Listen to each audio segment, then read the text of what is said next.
வணக்கம். கௌதமி பேசுகிறேங்க. உழவு ஓட்டுதுங்க தோட்டத்தில். 4 நாள் முன்னாடி வந்து ரோட்டார் ஓட்டினாங்க, தக்காளி வைக்கலாம் அப்படின்ட்டு. இப்போ 4 நாள் ஆச்சுங்க ஓட்டி. ஓரளவுக்கு அந்த கோரையெல்லாம் காஞ்சிருச்சு. இருந்தாலும் 1 2 அது மேலே வந்து இந்த கிழங்கு இருக்கிறதுனால மேலே அது அதிகமாக வந்துகிட்டே தான் இருக்குங்க இந்த கோரையெல்லாம் வந்துங்க. ஏன்னா ஆழமாக கிழங்கு இருக்கிறதுனால வந்து இந்த காடு ஃபுல்லாக கோரையாக தான் இருக்குங்க. அதனால் வந்து 5 கலப்பையில் வந்து ஒரு உழவு ஃபஸ்ட்டு ஓட்டிட்டுங்க. அதே 5 கலப்பையில் வந்துங்க பார் மாதிரி பிடிச்சிக்கிறதுங்க. பார் மாதிரி ஓட்டி விட்டுருவாங்க அவங்களேங்க. அதுக்கப்புறம் போய் வாய்க்கால் வந்து ஓட்டுறதுக்கு தனியாக இருக்குங்க. அதை மாட்டிகிட்டு வந்து வாய்க்கால் ஓட்டி விட்ருவாங்க. அதுக்கப்புறம் நம்ம எடுத்து கட்டிக்கிறதுங்க. எடுத்து கட்டினதுக்கப்புறம் நம்ம தக்காளி வந்து நடவு ஓட்டுக்கிறதுங்க. இப்போ ஒரு உழவு ஓட்டிகிட்ருக்குறாங்க. இந்த உழவு ஓட்டிட்டு அதுக்கப்புறம் வந்து தெற்கு வடக்கில் வந்து பார் ஓட்டிடுவாங்க. பார் ஓட்டினதுக்கப்புறம் நம்ம எடுத்து கட்டிக்கிறதுங்க. இன்றைக்கி ஓட்டி விட்டாங்கன்னா நாளைக்கு ஆள் வருவாங்க எடுத்து கட்டுறதுங்க. எடுத்து கட்டிட்டு அதுக்கப்புறம் நாற்று எடுத்துகிட்டு வந்து நட்டுக்கிறதுங்க. இப்போ பார்த்தீங்கன்னா ஒரு உழவு வந்து 5 கலப்பையிலேயே ஓட்டி விட்டுட்டாங்க. ஓட்டி விட்டுட்டு இப்போ வந்து இது பாருக்கு ஓட்டுறாங்க. இந்த மாதிரி பார் வந்து அகலமாக இருக்குங்க 5 கலப்பையில் ஓட்டுறப்ப வந்து. தக்காளிக்கு வந்து நாங்கள் இப்படி தான் வந்து ஓட்டிக்குவோங்க.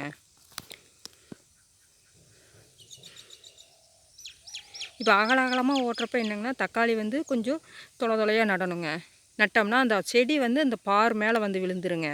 அப்போ கீழே செடி விழுகாதப்போ அந்த தண்ணி விடுறப்ப வந்து காயெல்லாம் அதிகமாக இக்காதுங்க. இந்த பார் மேலே வந்து செடி விழுந்ததுன்னா அதுக்காக நாங்கள் இப்படி அகலப்பாரில் ஓட்டிடுவோங்க. இதே வந்து பாருக்குனே தனியாக வந்து கலப்பி இருக்குங்க. அது வந்து பயன்படுத்திக்கலாம். ஆனால் அது வேறெல்லாம் வச்சோம்னா அதுதான் பயன்படுத்துவாங்க. தக்காளிக்கு மட்டும் நாங்கள் 5 கலப்பை மட்டும்தான் போட்டு ஓட்டிக்குவோங்க. இப்போ இது ஓட்டி முடித்ததையுமே வந்து வாய்க்கால் ஓட்டி விடணுங்க. அதுக்கு தனியாக போய் கலப்பை மாட்டிகிட்டு வந்து அப்புறம் ஓட்டி விட்டுருவாங்க. வாய்க்கால் ஓட்டி விட்டாங்கன்னா அதுக்கப்புறம் வந்து இந்த கங்கு வந்து எடுத்து மண் போட்டு கட்டணுங்க பார். அது மட்டும் கட்டிட்டா நம்மளுக்கு போதுங்க. அப்புறம் நம்ம நாற்று வந்து நட்டுக்கலாங்க. இப்போ பார்த்தீங்கன்னா 5 கலப்பையில் வந்து பார் வந்து நல்லா ஓட்டி விட்டாங்க. இதுக்கப்புறம் தான் அந்த வாய்க்கால் வந்து ஓட்டி விடுவாங்க. அது எடுத்துகிட்டு வர போயிருக்கிறாங்க. எடுத்துகிட்டு வந்து அப்புறம் ஓட்டி விட்டுருவாங்க. அதுக்கப்புறம் நாளைக்கு நம்ம வந்து பாரெல்லாம் எடுத்து கட்டிக்கலாங்க. வெயில் டைமில் வந்து நம்மளால் எடுத்து கட்ட முடியாதுங்க. அதனால் வந்து காலையில் நேரம் இல்லைன்னா சாயந்தரம் நேரம் தான் வந்து நம்ம பார் எடுத்து கட்ட முடியுங்க. எடுத்து கட்டிட்டு அப்புறம் வந்து நாற்று எடுத்துகிட்டு வந்துங்க நட்டுக்கிறதுங்க. இந்த மாதிரி தான் அகலமாக இருக்குங்க பார் 5 கலப்பையில் ஓடுறப்ப. நாற்று வந்து எப்படின்னா இந்த சைடில் எப்படின்னா கிழக்கு திசை காற்று மேற்கு திசை காற்றுன்னு சொல்லுவாங்க. கிழக்கு திசை காற்று இப்போ வந்துங்க. அதனால் என்ன பண்ணுவோன்னா நம்ம நாற்று வந்து இந்த சைடில் தான் ஊனணுங்க. இந்த சைடு ஊனும்போது வந்து தக்காளி செடி வந்து இந்த மண் மேலே வந்து விழுந்துருங்க. இந்த பார் மேலே இப்போ நம்மளுக்கு அதிகமாக வந்து தக்காளி வந்து இக்காதுங்க. செடி வந்து நல்லா கனவு கட்டி நல்லா வருங்க, படருங்க நல்லா. அதனால் 1 அடி 2 அடிக்கு ஒரு நாற்று வந்து நடவு ஓடணுங்க. தக்காளி நாற்று அடுத்து நடவு ஓடும்போது உங்களுக்கு அந்த வீடியோ வந்து எடுத்து பதிவு பண்ணுறேங்க. இப்போ பார்த்தீங்கன்னா இந்த வாய்க்கால் ஓட்டுறதை வந்து எடுத்துகிட்டு வந்துட்டாங்க. இப்போ வாய்க்கால் ஓட்டிகிட்ருக்குறாங்க. இந்த மாதிரி தாங்க ஓட்டி விட்டுருவாங்க. நம்ம இந்த வாய்க்காலில் தண்ணி விட்டு பாத்தியாக பாய்ச்சிக்கிறதுங்க. நம்ம எத்தனை செலவோ அத்தனை செலவுக்கு வாய்க்கால் ஓட்டி விட்டுருவாங்க. இந்த மாதிரியெல்லாம் வந்து டெக்னாலஜி வரங்காட்டி தான் கொஞ்சம் வேலை கொஞ்சம் ஈஸியாக இருக்குங்க. அந்த டிராக்டரி திரும்புகிற பக்கம் மட்டும் நம்ம எடுத்து கட்டணுங்க. அந்த இடத்துலையும் மட்டும் அது அழிஞ்சு போயிருங்க இந்த பார். அதை மட்டும் மண் எடுத்து போட்டு நம்ம கட்டிக்கணுங்க.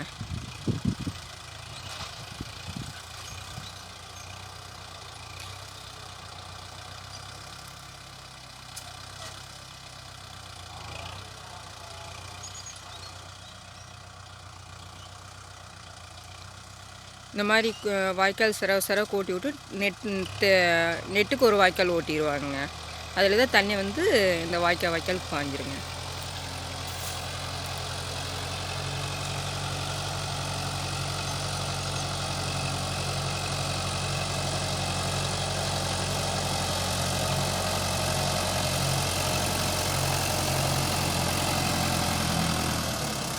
இவ்வளோதாங்க. சரி,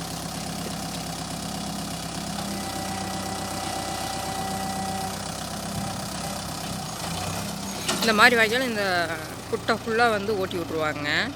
ஒரு 6-7 செரவு வருங்க. அந்த 6-7 செரவு தக்காளி வச்சுக்கிறதுங்க. இந்த நேர் நம்ம வந்து எத்தனை பார் வேணுமோ அத்தனை பார் வந்து எடுத்துங்க கட்டிக்கிறதுக்கு. இப்போ 4 பார் 5 பார்னால் இந்த நேர் வந்து ஜாயின் போட்டுக்கிறதுங்க. பார் இந்த நேர் வந்து இந்த வாய்க்கால் கூட ஜாயின் பண்ணிட்டோம்னா தண்ணி ஒவ்வொரு பாத்தியாக பாஞ்சிக்குங்க.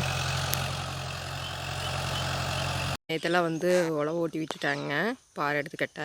சரி, இன்றைக்கி பார் எடுத்துக்கட்ட ஒரு அண்ணா வர சொல்லியிருந்தாங்க. அவங்க வந்திருக்குறாங்க, பார் எடுத்து கட்டிகிட்ருக்குறாங்க. நானும் அந்த அண்ணாவும் எடுத்து கட்டுவாங்க. அந்த அண்ணா வாய்க்கால் எடுத்து விட்டாங்க. நான் அந்த பாரில் வந்து ஜாயிண்ட் ஓடுவாங்க பாத்தி. அந்த வேலை தான் பண்ணிகிட்ருக்குறாங்க இன்ன வரைக்கும். காலையில் 8 மணிலேருந்து இப்போ 10-11 மணி ஆயிடுச்சுங்க. இன்னும் பாதி ஒரு 4-5 செரவு மட்டும்தான் பிடிச்சிருக்குறாங்க. இன்னும் ஒரு 4-5 செரவு இருக்குங்க. இது வரைக்கும் எடுக்கணுங்க. இன்றைக்கி கொஞ்சம் வந்து கிளைமேட் வெயில் இல்லாமல் இருக்குங்க. அதனால் வந்து எடுக்கிறதுக்கு ஈஸியாக இருக்குங்க. வெயிலாக இருந்தால் வேலை கொஞ்சம் செய்ய முடியாதுங்க. அப்புறம் சாயந்தரம் நேரம் பார்த்து தான் செய்ய முடியுங்க. அதனால் இன்றைக்கி வெயில் இல்லைங்க, இன்றைக்கி மழை வர மாதிரி கிளைமேட்டுங்க. பார்த்திங்கனாவே தெரியும். நைட்டு பார்த்தோம்னா ஒரு காலையில் ஒரு 5 மணிக்காட்ட வந்து தூறல் போட்டுதுங்க. அதுக்கப்புறம் தூறல் இல்லைங்க. இப்போ கிளைமேட் மட்டும் நல்லா கூலிங்காக தான் இருக்குங்க. சரி, இந்த வேலை செஞ்சிட்ருக்குறேங்க காலையிலேருந்து. என்ன மழை வர்றதுக்கு முன்னாடி நம்ம எடுத்து கட்டிட்டாங்கன்னா இந்த பார் வந்து நல்லா எடுக்க முடியுங்க. மழை வந்துருச்சுன்னா என்னென்னா இறுகி போயிருங்க மண்ணெல்லாம். அப்புறம் மவுட்டியில் வந்து அதை எடுத்து கட்ட முடியாதுங்க. ரொம்ப வேலை கொஞ்சம் கடினமாக தான் இருக்குங்க. இப்போ இந்த சைடெல்லாம் நட்டோம்னா செடி என்ன ஆகுங்கன்னா மேலே வரும்போது காற்று இந்த சைடு அடிக்குங்க. அப்போ அடிக்கும்போது என்னென்னா செடி அப்படியே வாதெல்லாம் ஒடிஞ்சு போயிருங்க. அதுக்கு தான் நம்ம இந்த சைடு வந்து கிழக்கு திசை காற்று அடிக்கும்போது இந்த சைடும், மேற்கு திசை காற்று அடிக்கும்போது நம்ம இந்த சைடும் வந்து நடுவோங்க. அது வந்து கரெக்டாக பார்த்து நடணுங்க. இந்த மாதிரி விவசாயத்துலலாம் வந்து நிறைய இருக்குங்க. ஒன்றும் வந்து நம்ம கற்றுக்கணுங்க. அதுதான் ஒரு இதுங்க.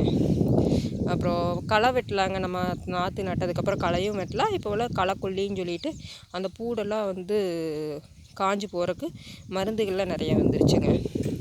நமக்கு ஆள் இருக்காங்க, களை வெட்டுறக்கெல்லாம் ஆள் கிடைக்கிறாங்க அப்படின்னா களை வெட்டிக்கலாங்க. இல்லை ஆள்லாம் கிடைக்கிறதில்ல அப்படின்ட்டா நம்ம வந்து களைக்கொல்லி பூச்சி மருந்து வாங்கி பில்லு காயறக்கெல்லாம் அடிச்சுக்கிறதுங்க. தண்ணி பார்த்திங்கன்னா அங்கே அந்த மாமரத்துக்கிட்ட பெரிய மரம் இருக்குங்க. அங்கே தான் மடைங்க. அந்த மடையிலேருந்து தண்ணி விழுந்து வாய்க்கால் இருக்குங்க. அந்த வாய்க்காலில் வருங்க. வாய்க்காலில் வந்து ஒவ்வொரு செரவாக விட்டு பாய்ச்சிக்கிறதுங்க. பார்த்திங்கன்னா இந்த நேர் வாய்க்கால் வருதுங்க. இதில் தான் தண்ணி வருங்க. தண்ணி வந்ததுன்னா இந்த நேர் வந்து இப்படி வெட்டி விட்டு பாய்ச்சிக்கிறதுங்க. இந்த நேர் வெட்டி விட்டு அப்புறம் ஒவ்வொரு பாத்தியாக பாய்ச்சிக்கிறதுங்க. இப்போ ஜாயிண்ட்டுனா இந்த 1 2 3 4 பார் விட்டு இந்த நேர் வந்து அடைச்சிக்கணுங்க. அடைச்சிட்டோம்னா தண்ணி தேங்கி இந்த பாத்தி நிறைய பாஞ்சிருங்க. அப்புறம் தக்காளிக்கு நாற்று நட்டுக்கிறதுங்க. அதுக்காக இதை அடைச்சி விடுறதுங்க. அப்புறம் உள்ளே இருக்கிற இந்த மண்ணெல்லாம் எடுத்து அந்த வரப்புக்கு உத்தியில் போட்டோம்னா அது நல்லா ஸ்ட்ராங்காக இருக்குங்க. உடஞ்சி தண்ணியில் நிறைய தேங்குறப்போ வந்து உடஞ்சிட்டு போகாதுங்க. அதுக்காகத்தான் இந்த மண்ணெல்லாம் எடுத்து மேலே போட்டுக்கிறதுங்க. சரி, இந்த அண்ணங்கிட்ட வந்து இந்த அண்ணா வந்து எவ்வளோ நாளாக விவசாயம் பண்ணுறாங்கன்னு நம்ம கேட்கலாங்க. உங்கள் பேர் என்னங்கண்ணா? நீங்கள் எத்தனை நாளாக விவசாயம் வந்து பண்ணிகிட்ருக்கீங்க? 15 வருஷமாக நீங்கள் தனியாக பண்ணிகிட்ருக்கிறீங்க. உங்களுக்கு அனுபவம் வந்து விவசாய வேலையில் எவ்வளோ வருஷமாக இருக்குங்க? இப்போ நீங்கள் சின்ன வயசுலேருந்து என்ன வேலை செஞ்சீங்க? மரம் ஏறணுங்க. என்னென்ன மரம் ஏறுவீங்க? தென்னை மரம், தெளிவரைங்க. நீங்கள் மரம் ஏறி சின்ன வயசில் வந்து அந்த வேலை தான் செஞ்சுட்டு இருந்தீங்க. இப்போலாம் ஏறுறது இல்லைங்களா? ஏறுவீங்களா? விட்டுட்டீங்க. சரிங்க. இப்போ வந்து ஏதாச்சும் ஒன்றுனா ஏறுவீங்க. ஏதோ ஏறிட்டே இருந்தால் ஏறலாங்க. எங்களுக்கெல்லாம் இந்த அண்ணா வந்து நுங்கலை வெட்டி கொண்டாந்து கொடுப்பாங்க. அதெல்லாம் குழந்தைங்க இருந்தால் வெட்டி கொண்டாந்து கொடுத்துருவாங்க. அதெல்லாம் பண்ணுவாங்க. இப்போ நீங்கள் வந்து விவசாயம் வந்து எப்படி, உங்களுக்கு தோட்டம் இருக்குங்களா இல்லைங்களா? குத்தகைக்கு ஓட்டுறீங்க. இப்போ குத்தகைக்கு ஓட்டுறீங்க. நீங்கள் இப்போ என்னென்ன விவசாயம் பண்ணிக்கிறீங்கண்ணா? இப்போ சோளம் போட்டுருக்கேன். சோளம் என்ன சோளங்க? மக்காச்சோளம். மக்காச்சோளங்களா? எத்தனை ஏக்கர் போட்டிருக்கிறீங்க? ஒரு 3 ஏக்கர் போட்டு. 3 ஏக்கர் போட்டிருக்கிறீங்க. வேறு என்னங்கண்ணா பண்ணிக்கிறீங்க? வேறு தக்காளி கொஞ்சங்க. சரி சரிங்க. கடலை ஒரு 3/4 ஏக்கருங்க. சரி சரிங்க. அது போட்டுக்கிறோங்க. போட்டிருக்கிறேங்க. இல்லை காய் குனி மேல் தான் வர்றது இருந்தாங்களா? தக்காளி காப்புக்கு வந்துருச்சுங்க. வந்துருச்சுங்க. கடலை இன்னும் ஒரு மாதம் ஆகும். எத்தனை நாற்று போட்டுக்கிறீங்க தக்காளிங்க? ஒரு 1000 1300 நாள் போகுது. சரி சரி. இப்போ நீங்கள் வந்து உங்கள் தோட்டத்துலேயும் வேலை செஞ்சுட்டு மற்ற பக்கம் வேலைக்கு சொன்னால் போய்க்கிறீங்க. ஆமாம். எல்லா பக்கமும் யார் கூப்பிட்டாலும் வேலைக்கு தோட்டத்தில் வேலை இல்லாத சமயத்தில் வந்து வேலைக்கு வந்துடுறதுங்க. ரொம்ப சந்தோஷங்கண்ணா. ரொம்ப ரொம்ப ஹெல்ப் பண்ணுவாங்க இவங்க. ஏதாச்சும் நம்ம கூப்பிட்டு எமர்ஜென்சி நான் இருக்க முடியல வீட்டில் வேறு எங்காச்சும் ஒரு விசேஷத்துக்கு போகிறோம் அப்படின்ட்டா வந்து அவங்க வந்து பார்த்துக்குவாங்க. நல்லா ஹெல்ப் பண்ணுவாங்க. ரொம்ப நன்றிங்கண்ணா.